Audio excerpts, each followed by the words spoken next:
Apakah kalian tahu, Sri Sultan Hamengkubuwono I, 1755–1792, dikenal dengan nama Pangeran Mangkubumi, pendiri dan pembangun Keraton Yogyakarta ini, lahir pada tanggal 5 Agustus tahun 1717 dengan nama Bendara Raden Masujono. Pangeran Mangkubumi merupakan putra Sunan Amangkurat keempat, melalui garwa selir yang bernama Mas Ayu Tejawati. Kelak, sebagai peletak dasar budaya Mataram, beliau akan memberi warna dan ruh, tidak hanya bagi lingkungan keraton tetapi seluruh masyarakat Yogyakarta. Sedari kecil, Bendara Raden Masujono dikenal sangat cakap dalam olah keprajuritan. Beliau mahir berkuda dan bermain senjata. Selain itu, beliau juga dikenal sangat taat beribadah sembari tetap menjunjung tinggi nilai-nilai luhur budaya Jawa. Berkat kecakapan itulah, ketika paman beliau yang bernama Mangkubumi meninggal pada tanggal 27 November tahun 1730. Beliau lalu diangkat menjadi Pangeran Lurah, yaitu pangeran yang dituakan di antara para putra raja. Kelak, ketika sudah dewasa, beliau juga menyandang nama yang sama dengan pamannya. Bendara Raden Masujono kemudian lebih dikenal sebagai Pangeran Mangkubumi. Mengenai ketaatan beribadah Pangeran Mangkubumi, secara rinci dikisahkan dalam serat Cebolak. Di situ digambarkan mengenai kebiasaan beliau puasa Senin Kamis, sholat 5 waktu dan juga mengaji Al-Quran.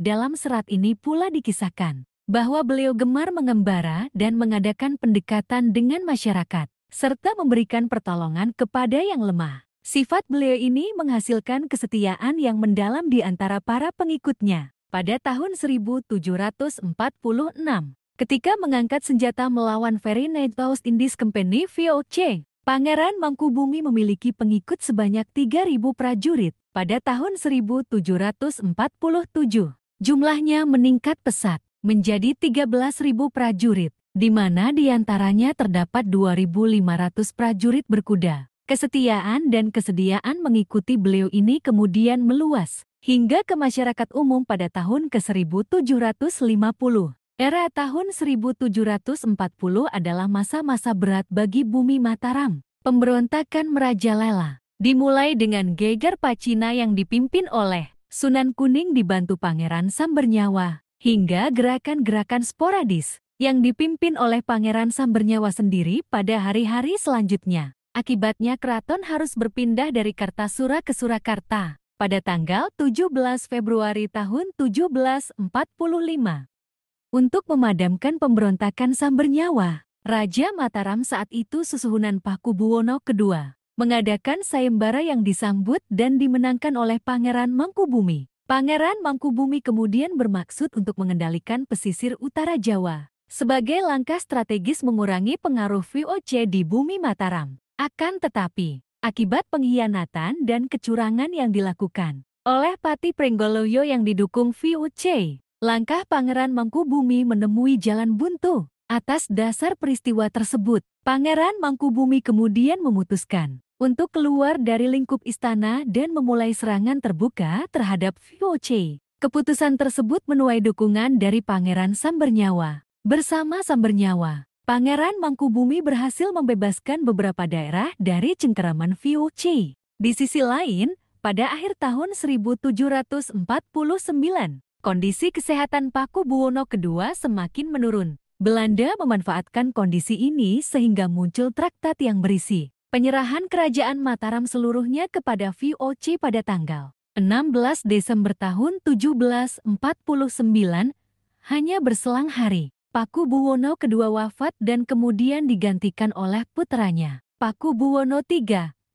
Mengetahui adanya kesepakatan tersebut, maka Pangeran Mangkubumi dan Sambernyawa semakin sengit bertempur. Akibatnya, garis depan VOC terdesak dan pasukannya banyak yang tewas. Hanya dalam hitungan bulan, hampir seluruh wilayah kerajaan Mataram sudah berada di bawah kekuasaan Pangeran Mangkubumi. Kegagalan menghadapi perjuangan Pangeran Mangkubumi ini mengakibatkan Gubernur Jawa Utara, Baron van Ewendorf, mengundurkan diri. Selain itu, Gubernur Jenderal Baron van Imhoff yang berkedudukan di Batavia juga turut merasakan tekanan atas kekalahan tersebut. Baron van Imhoff kemudian jatuh sakit hingga akhirnya meninggal dunia. Berikutnya, tampuk kepemimpinan Gubernur Jawa Utara yang berkedudukan di Semarang diserahkan kepada Nicholas Harting. Perubahan kepemimpinan VOC ini membawa perubahan dalam corak penyelesaian masalah. Harting yang dikenal supel dan lancar berbahasa Jawa mendapatkan ide bahwa untuk menyelesaikan masalah ini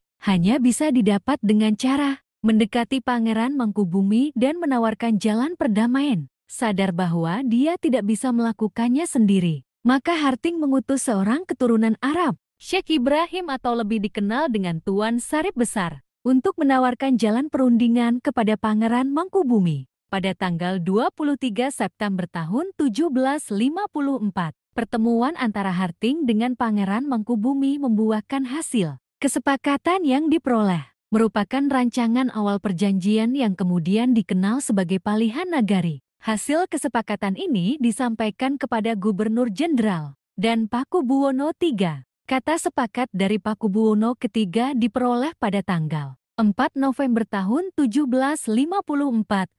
Kemudian butir-butir kesepakatan tersebut dituangkan dalam naskah perjanjian Giyanti. Puncaknya pada tanggal 13 Februari tahun 1755.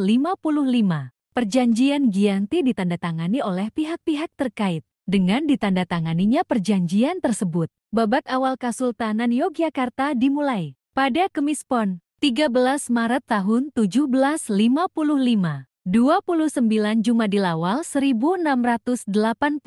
Pangeran Mangkubumi dinobatkan sebagai Raja pertama Ngayogyakarta Hadiningrat dengan gelar Sri Sultan Hamengkubuwono I. Kesultanan Mataram, Ngayogyakarta, Hadiningrat. Dalam babat Nitik Ngayogya, digambarkan mengenai kebijaksanaan dan kearifan Sultan Hamengkubuwono I. Juga disebutkan mengenai kecerdasan beliau terkait ilmu tata kota dan arsitektur dalam menentukan posisi Keraton Yogyakarta.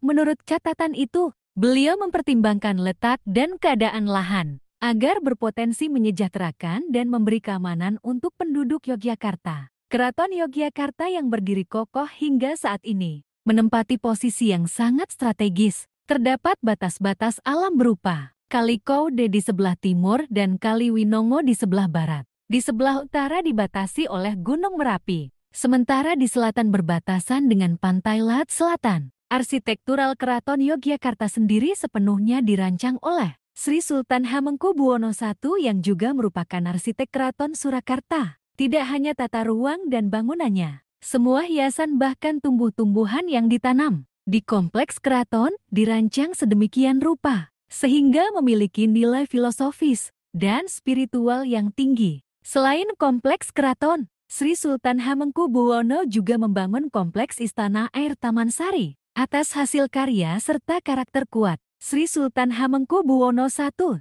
sejarawan menjuluki beliau sebagai a great builder. Sejajar dengan Sultan Agung, peninggalan Sri Sultan Hamengkubuwono I bagi Yogyakarta begitu besar. Beliau mencetuskan konsep watak satria seperti nyawiji konsentrasi total, greget semangat jiwa, sengguh percaya diri dan ormingguh penuh tanggung jawab. Konsep-konsep luhur ini menjadi kredo atau prinsip bagi prajurit Keraton Abdi Dalam dan juga gerak tari yang disebut Joget Mataram. Sri Sultan Hamengkubuwono I juga mengajarkan falsafah golong gilik manunggaling kawula Gusti. Hubungan yang erat antara rakyat dengan raja dan antara umat dengan Tuhan. Serta Hamemayu Hayuning Bawono menjaga kelestarian alam. Semuanya menjadi nilai-nilai utama yang menjadi pedoman karakter. Tidak hanya bagi keraton, tetapi juga masyarakat Yogyakarta. Dalam bidang seni, peninggalan Sri Sultan Hamengkubuwono I diantaranya adalah Beksan Lawung, tarian wayang wong lakon Gondowerdaya, tarian etang,